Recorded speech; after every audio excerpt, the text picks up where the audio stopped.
Welcome back to another session of Pulp Nonfiction. Today I have with me Jim Doyle, CFP, TEP, CDFA, CLU, CIWM, YMCPA. That's a YMCA, sorry. Sorry. I tried to make a joke there, but failed miserably. But it's great to have you here. We're going to chat about financial things. You're a financial guy. All those initials are financial planning and such things like that. You have a TV show, Money Matters with Jim Doyle, and it's also on the radio. You've been in a lot of newspapers. You present quite a bit. You even presented at the PDC. You bad gentleman. That's where you get viruses. Don't ever go there again. Have you got PDC PTSD now? Not that I'm aware of. So were you at the PDC? I was actually at the Zoomer show, giving a chat on a Saturday, which was adjacent to where the PDC was being offered. Yeah. And of course, we had some of the dentists come over, so who knows? Those dirty dentists. Anyway, for some of our listeners who are not from the wonderful province of British Columbia, we had the Pacific Dental Conference in March, and there was a couple dentists there who had sniffles, and it turned out to be coronavirus, and it spread like wildfire, and it got on the news, and the provincial health authority threw dentists on the bus and said they're all dirty and they need to self-isolate for 2 weeks. Don't let the facts get in the way of a good story, and also distraction from the fact we didn't shut down the rugby sevens or the Canucks games that weekend. But never mind, I'm bitter. Anyways, financial things. Tell us a little bit about Super Jim Doyle. Well, I'm a planner through and through, okay? I wear my hat as a planner. I operate as a planner. I do financial plans. I don't get it when people out there have the credentials, hold themselves out to be a planner, and they don't produce a plan. It makes no sense to me. So I'm passionate about this. I think it's noble work. And at a time like this, when folks are quivering a little bit, it's nice to have a hand kind of hold on a little bit and say, let's talk about your options. If you fail to plan, you plan to fail, eh? Is that, got that tattooed somewhere? You don't have to show us. But, yeah. All right. And so that's fantastic. Yeah, so having a financial plan makes sense. The COVID pandemic, though, back to that little nasty virus, has turned the financial world upside down, sideways, shook it about a bit, and we're still kind of off kilter. Would you say that was true or false? I'd absolutely say it's true. Yeah. Particularly in the short term. Mm-hmm. We don't have a sense of where we're going with this thing, how long it's going to be, or really what the ramifications are of this. And I think anybody who claims to have that special ability, I'd like them to help me pick some stocks. Exactly. Yeah. Yeah. So is now a good time to panic? I don't think so. Okay. The challenge that I've got with panic, basically, it's a sign of something being out of whack, being out of control. And for the most part, if you're panicking about your money, you're missing a little bit about the strength of all the other bits that help you get on board and go in a place that you want to go. Mm-hmm. Okay. So stay the course at the moment, weather the storm, don't make any big decisions because we're just in the middle of a turbulent time. Is that paraphrase? One of the golden rules we give people is you don't want to be making major decisions when you're in the middle of some sort of emotion, whether it's divorce or loss of a partner or a pandemic. Okay. Hopefully you really do not have to do some sort of reactive thing with regards to your portfolio. That doesn't mean that you can't tweak it or, shift a little bit, but I don't think it should be a panic type of approach. Isn't divorce just another way of saying you wanted to buy 2 smaller houses? Well, exactly. At twice the price. That's the case. So best financial advice, stay married, stay happy. Those are great points. Absolutely great points. Mm-hmm. Longest advice I can offer folks, follow a plan, get a plan. If you don't have a plan, talk to somebody who can help you make a plan that you can follow. I think that's real critical.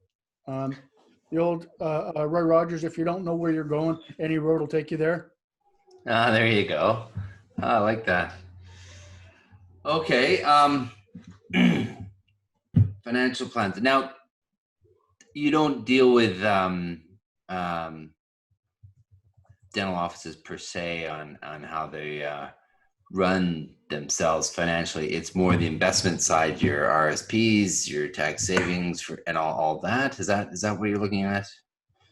Well, it's kind of interesting. I'm not going to get involved in the day-to-day operations of a practice, but I've been around enough of them that you get to see some sort of things over a period of time. Mm-hmm. You know, right now we're talking about where hygiene revenue is likely to go in a practice, and how does that affect your plan looking out 6 months, 9 months, as the case might be. Mm-hmm. Um, certainly I don't want to claim to have any ability to forecast this type of stuff, but you get to see the thing enough time. If you've got production of a certain level, you're probably going to see certain types of patterns of the more successful ones, and some patterns of some of the not so successful ones. Oh, you can't forecast. That's why I got you on the show. The whole point was to predict. I was like the Jim Doyle way. Now you're telling me you can't predict. Oh, Polish my cue it's ball. gonna be a short interview. I'm not gonna make any money off of this. Come on, Jim. Up or down, GM. Okay, Yes. so yeah, hygiene. I'm an endodontist. The headaches of hygiene didn't make me go into endo. No, it did not. But um, yeah, you hear some dentists out there, and they're like, oh well, you know what? That's tough with hygiene, and it's kind of a passing comment. And to me, the hygiene is a wheelhouse of dentistry. If you haven't got people coming in for their hygiene exams, there's only so many chipped teeth and cold sensitivity and abscesses and broken crowns and such things that are going to be coming to the office. It's the hygiene, it's the recall exams and all that generates it. And I think this is advice coming from a general dentist, from an endodontist to a general dentist, so please take it with a massive grain of salt. But I think the offices that focus on hygiene, getting that good and organized and well will be your saving grace. That doesn't mean that on the first day you can open up for business, it's going to be hygiene crazy. But I don't know. I'm a bit concerned because I think there's going to be a bolus of work from all the people who haven't had treatment in the last little while. I've had, and then they come through the dental machine, and then it's not being supported with your regular hygiene, and that's one thing I see as a bit of a concern for dentists. Now I know I just asked you, do you look at dental practices, and I just threw a whole big dental scenario at you because I know you don't look at dental practices, so I can have you nod and say that sounds intelligent, Joel. I was a practice management guy. I said, stick to endo, buddy. You don't know anything. But we do look at stuff like that. Okay? Yeah.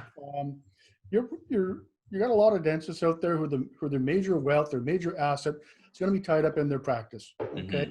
And when we talk about a succession plan, either, are you going to sell it to your team? Are you going to sell it to a stranger? Are you going to sell? Are you going to wind it down? What's that going to look like? And these are significant things that you need to kind of put on the shelf a lot of time before you actually get there. Well, speaking of selling practices, I would imagine that the number of sales of practices has gone to zero right now because nobody knows the lay of the land. There's so much uncertainty. And where is the price going to fall for the practice, 3 months from now versus 3 months previously?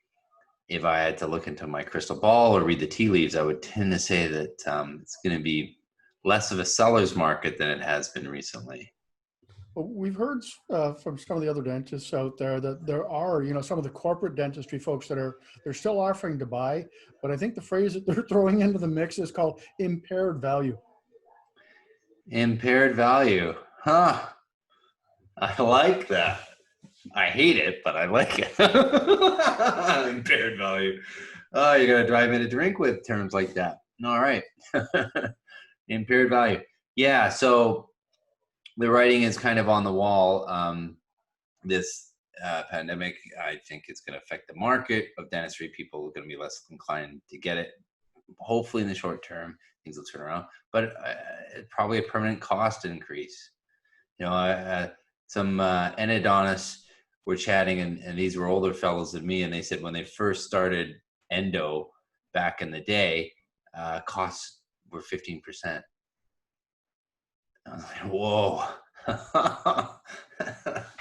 Wow. And that's not the case with anything in almost any business nowadays, but especially dentistry. And now, all this costs are being imposed. It's a financial hardship. So I imagine that's affecting the plans, but I imagine it's too early to change or adjust the plans because we don't know. I think the $1 million question for people are basically threefold. What's going to happen in the near term? Yeah. What's going to happen in the intermediate term? And what's going to happen in the longer term? Okay. I think the need for services, and this is just a personal guess, longer term, we're aging population, we're probably still in the growth industry. Short term, how long before the consumer gets confidence to want to come back and be in that aerosol environment and not be anxious about coming in? That I don't know. And all, as I'm listening to what I'm hearing, and please don't take me as an expert, but your PPE costs, your water treatment costs, everything else that needs to go with that, I don't think prices are going to go up. So who's going to pay that? Oh, you're looking at me. Oh, shoot. or somebody else. Oh, no one else put up their hand. I just saw Justin sitting there, still, very still. Okay, yes. We know where the buck stops, or where they're looking to get the bucks from. Yeah, so I imagine with you and your financial plan, and you had your people, and they've developed a plan, I mean, you couldn't have foreseen something as catastrophic to the economy as this, but I would imagine if you had client A with a plan and Bob B, no plan, no advice guy, hopefully the plan is, are you seeing some holding of the funds and paying dividends? I mean, imagine this is the biggest test in your career, because it's a massive financial thunderbolt. I think there's a couple of different things. I just want to share a little story. Sure. A bazillion years ago, I got licensed or certified as a PADI diver. And they take you up to White Cliff, and you go up there for a nice dive and stuff like that. You got to do all the things and eventually get certified. Well, one of the things that they tell you early on is if you're underwater and your mast gets kicked off, okay, do not rocket to the surface. Okay. So unbelievably, those masks are expensive and they're really hard to find afterwards. No, I'm sorry. Too. I digress. Yeah. But my mask got kicked off. Okay. Oh, really? And my first instinct was to rocket for the surface. And what I felt was a hand grab onto my calf and then let go. And that momentary grasping onto my calf gave me enough a moment to say, pause and wait a moment, do what I was trained to do. Okay. And I got certified. Okay. And I think a lot of the money questions are a little bit the same sort of way. You need someone to kind of have a little bit of backbone to push back a little bit, or to make sure that you say, listen, let's focus on the plan, not on the stuff that we can't control. And it gives people a sense of control where otherwise they have none. And you're seeing that. It's huge. Yeah. Okay? If you're not retiring for another 10, 15 years, today's market volatility, it's a moot point. I know it hurts a ton when you get your statement, okay, but it truly is a moot point. And if your planner's stepping up and doing a great job, he's getting you to buy some of these discounted assets with a long-term payoff perspective years down the road. Right. So what would be some fundamental mistakes for Loan Shark Bob out there to do right now? What not to do? The biggest one is not following a plan. Okay. Number two is trying to time the market. I'll figure out when's a good time to buy and when's a good time to get back in and when to sell and stuff like that. And I don't know anybody who can do that consecutively well on a long-term basis. I can do it consecutive but not well. And that's the big thing. Very unwell. Yeah, yeah, yeah, I like that. Okay. Um, we talk about concentrating all your energy on investment selection. I think that's a Hmm. real challenge. Yeah. I love to use a little analogy. As you can probably tell, I'm a foodie, okay? And when you talk about having a lovely cake, okay, it's not all about the ingredients. It's how you put those ingredients together that really determine, what you're going to end up with. What's the ratio? How do you bake it? What time? All of those types of things when they come together are the key elements that go into making a great cake, Hmm. okay?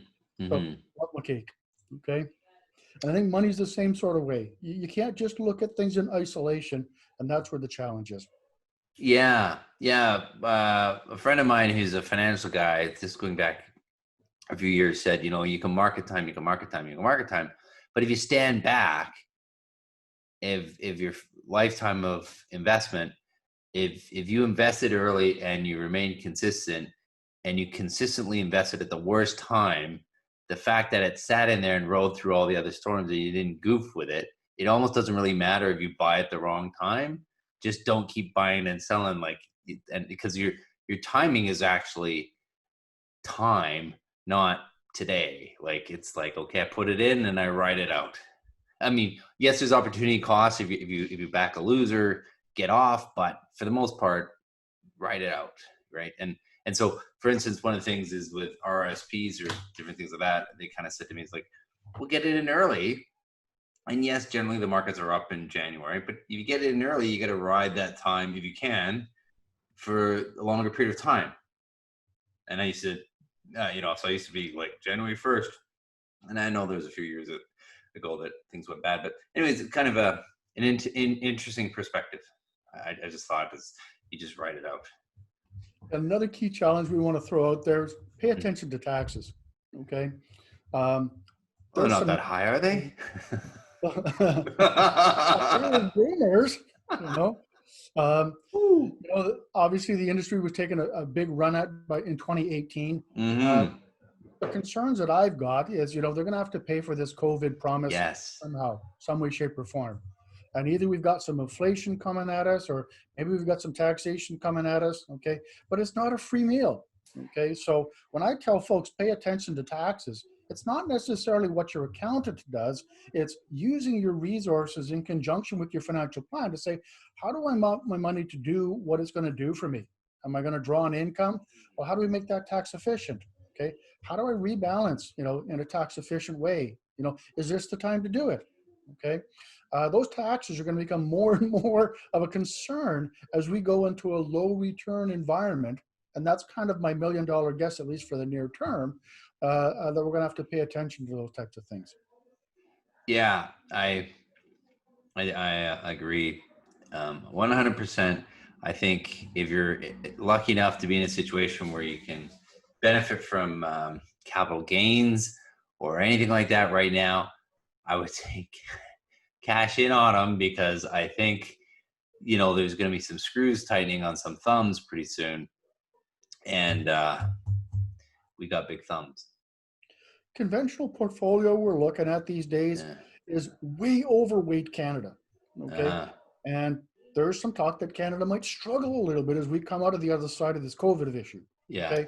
So, good time to rebalance portfolios, maybe get a bit more international exposure, to look at that sort of stuff. And, if you've got a lot of embedded gains, well, maybe the picture doesn't get any better than what you might want to look at now. So, get some advice is what we're really trying to encourage folks to do.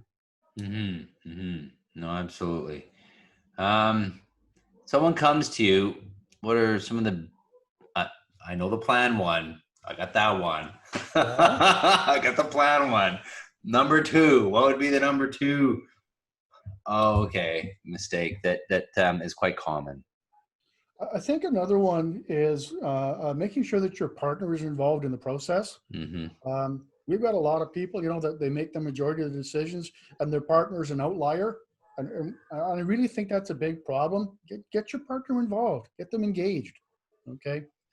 And before you go there, yeah, I know a lot of them don't want to be engaged. Okay. But I always like to do a little bit of a fire drill that says, what would happen if You know, your partner wasn't there to carry the load. What would that look like? Would the learning Hmm. curve be a little bit bumpy, or would it be astronomically huge? Okay. After they finish laughing or crying, you'll get your answer. Precisely. Okay. um, And I guess for you, if you have a risk tolerant spouse A and a risk intolerant spouse B, how does Jim Doyle balance that? Well, that's a beautiful question. Okay. And we see lots of that. Okay. Yeah.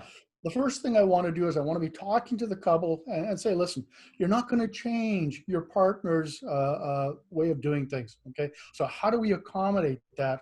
And let's start with talking about, common ground. What things can you agree on? Okay. Then we'll talk about some of the other things and slowly move it in a direction where we can get the majority of both people's issues and wants addressed.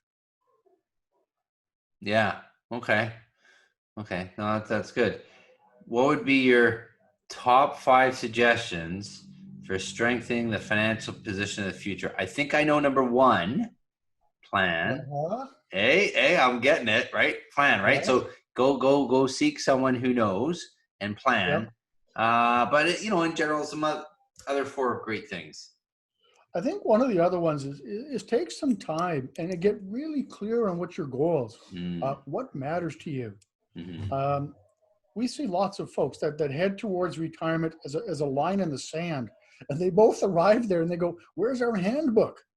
And I'm going, "Wow, okay, you're going to live the rest of your life, having gotten to the starting line, and there's no game plan in terms of what that's going to look like." So Yeah, I'd love if I can get a couple, to take the time and, get them to describe to me what a typical day in retirement is going to look like. Okay. How are you going to use your time? And then we reverse engineer the money side of the equation to make it so that you can do all those time things. yeah, yeah. No, that's a great idea, and I know that some people that I know have retired have come across that problem. Okay, where's the That's right. handbook? Just like you said, like, oh, well, what now nothing, and this is the fun bit. Yeah. So yeah, don't let your job define you. That's great coming from a guy who hasn't worked in like a month, but never mind. Don't let your job define you, Yep. um, or at least define your retirement. Try to develop your hobbies and such things beforehand. Yeah. Okay, so that's a great number 2, and plan number 1. Um, Number 3. just like your PPE, you need to manage your risk appropriately. Okay. That means get your life insurances, your disability, critical insurances, get those things all shored up. Okay. Hmm. Before you find out that your term 20 is coming up for renewal next year and you're retiring the year after that, and you still got an insurance need. Okay. Um, Hmm. I sit down with a lot of dentists. We go through their insurance policies that are with a bazillion different providers. Okay, Yeah. and we find out that the beneficiary or the premium payer or the owner is maybe their dental corp, which they sold 5 years ago.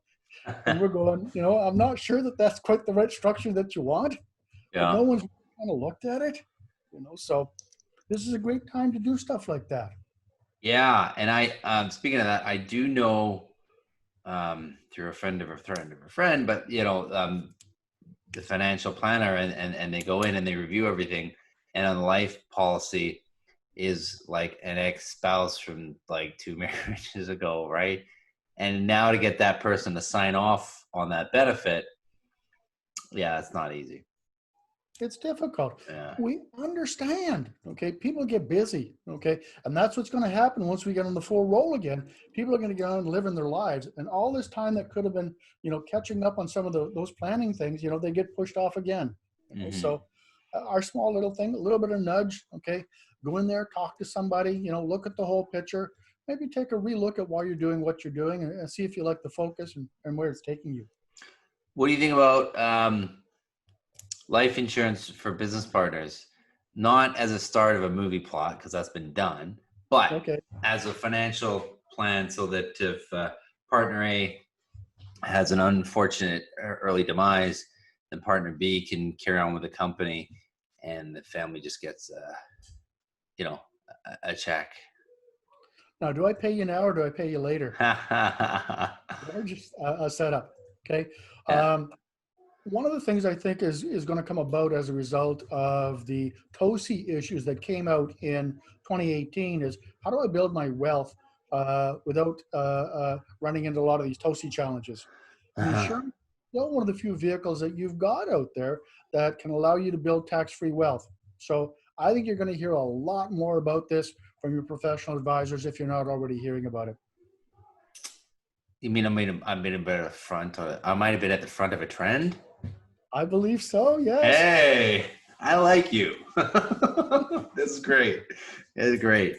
Yeah, that actually happened to two dentists that I knew, and their partnership came apart. And then a couple years later, one of them said, "Hey, wait a minute! I got this life insurance policy on the older guy. I'm going to see if the older guy wants to buy the life insurance policy off of me because, like, I kind of have it. It's nothing to me. We're not in business together." Anyway, that's kind of an interesting conversation. Get a life insurance policy on you. Anyway, so it does happen, but I can see the sense of it too because it makes it nice and clean if for whatever reason something unfortunate happened. But tax, right? Huge, huge, huge. Okay. Obviously, there's got to be an insurance need that goes part of that equation. But we talk about diversification these days. You have diversification across asset classes and fixed income versus equities and geographical and stuff like that. Why not diversify your investment strategies to also include, the benefits of an insurance policy so that you're not just married to one type of a strategy? And I think Mm-hmm. that's the key message that we're trying to get across to folks these days. Diversify not only by asset class, but by strategy. Because if you were tied into one perspective on selling your practice in 2018, and now you can't split your capital gains exemption across your family the way that you planned, that door's been closed. So what do? Hopefully you've got other strategies in mind. Polygamous strategization. There you go. Right. Where are you going? Monogamous marriage, but polygamous in your strategies. That probably won't be a good tagline for Jim Doyle, though. May not work. You No, might pass on that one.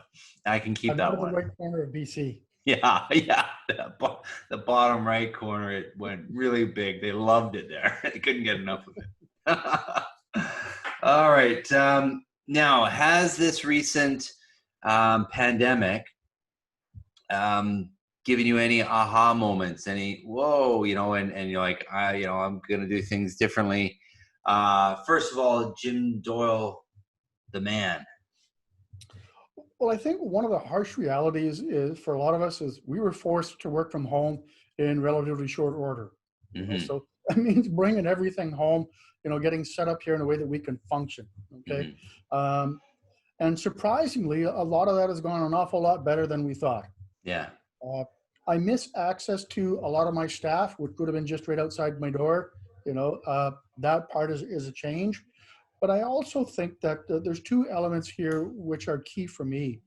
One is that when I talk to a lot of folks in the dental community, if I was talking to them last December, they would have felt pretty impervious financially.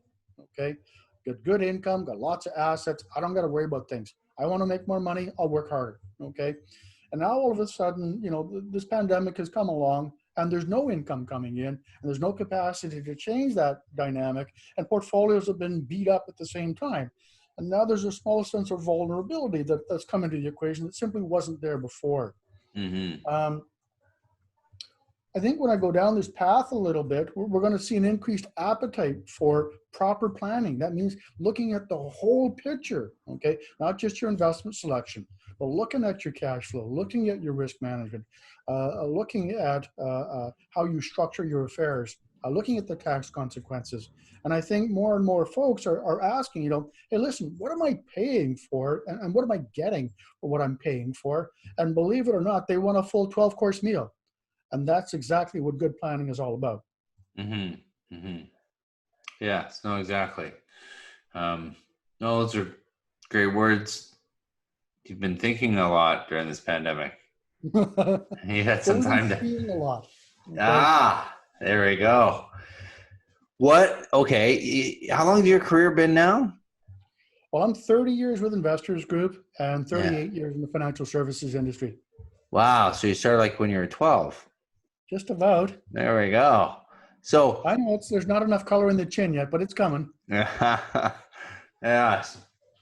What is, I don't know, a funny Jim Doyle story from way back in the day? Financial planning story. One client just made your day. I had a client many, many years ago. I went out to see them. They had this little terrier, and this little terrier always used to jump up and bark like mad, Mm-hmm. And it was a family that talked at about 100 decibels. They're about 10 feet apart, and the dog always barking like mad in the middle of the conversation. One day I'm over to the family, and the dog pukes on my shoes. And the dog and the owners go, Jim, this dog must like you. He doesn't do that for anybody else. I said, okay, I don't feel that special, but I'll take your word for it.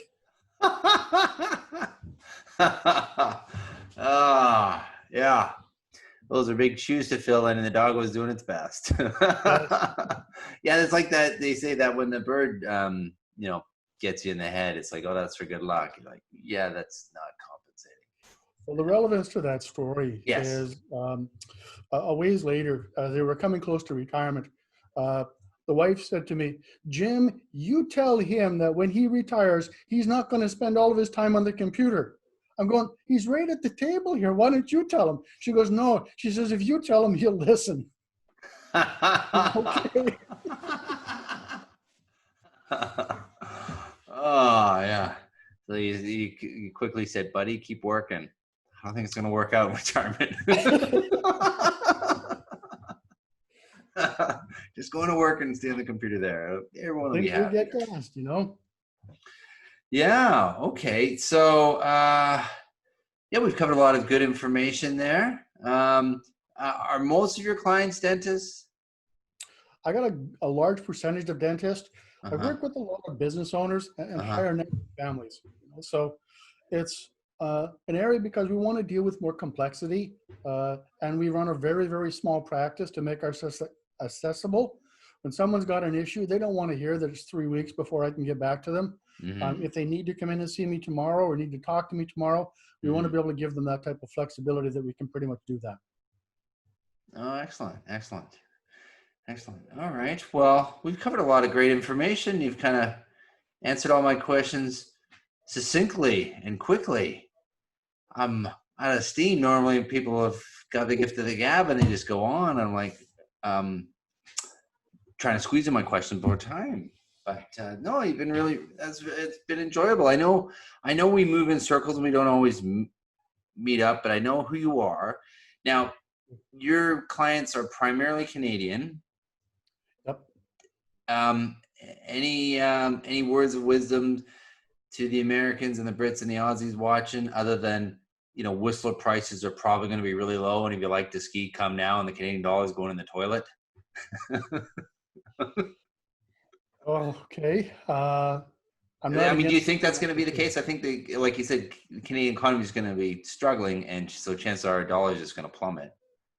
Well, if we look at what our economy is predominantly driven by Yeah. and where our stock market is predominantly invested, energy, commodity, resources, and financials, that's 80% of our market. Okay. Yeah. Without some strong inflation to drive that forward, where are we going to get the increased demand to make those prices go forward and grow? We don't have a significant tech sector aside from Shopify. Go Shopify. Okay.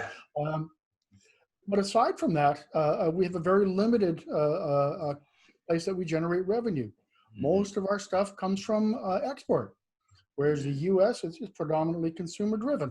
So Mm-hmm. we've got very different economies that are going to respond very differently to the near-term future. Mm-hmm. Mm-hmm. The poor guy on the block once again. I'm afraid. That's what you're saying. All right. Okay. Well. Okay. On that. Any other last words of wisdom before we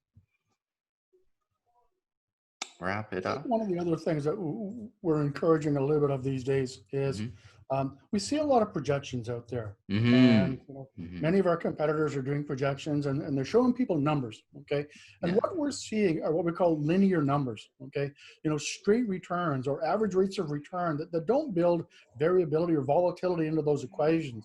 Okay, and we're saying those are a bit risky. Okay, Yeah. if you have a chance, go back and see if your advisor has access to something called a Monte Carlo simulation. Lets them play with the variables in the plan and get an idea of what is the likelihood of your plan's success over a longer term basis. If you can play with anywhere from 500 to 1,000 variables or derivatives of your plan, and you get a high percentage of working out comfortably, that's a good amount of comfort that can come to your situation. Mm-hmm. Okay. Monte I Carlo think that's a good. simulation. Yeah. Yeah. And it's always good to have low expected returns and be pleasantly surprised. But yeah, it is a bit suspect when they're like, oh, you're going to get, high returns every year because I'm such a great financial planner. Yeah. There are a few of them out there, yeah. Yeah. Yeah. I've experienced all of them. No, I'm kidding. All right. Do as I say, not as I do. Yes. Well, Jim, it's been an absolute pleasure chatting with you. Yeah, we should do this again sometime. Wonderful. And yeah, there's big. This will go up on the Pure Effects site, and people ask questions. I'll let you know the questions are, and then you can respond. And any articles you want to have appended to your interview, you can. Okay. And if a subject or a particular issue comes up, please let me know because I like talking to you, and I think people would really like to hear what you have to say. Wonderful. I appreciate this opportunity. Yes, it's been most wonderful, and thanks again. Well, now that I know so much about you. Yes, too much. Uh-oh.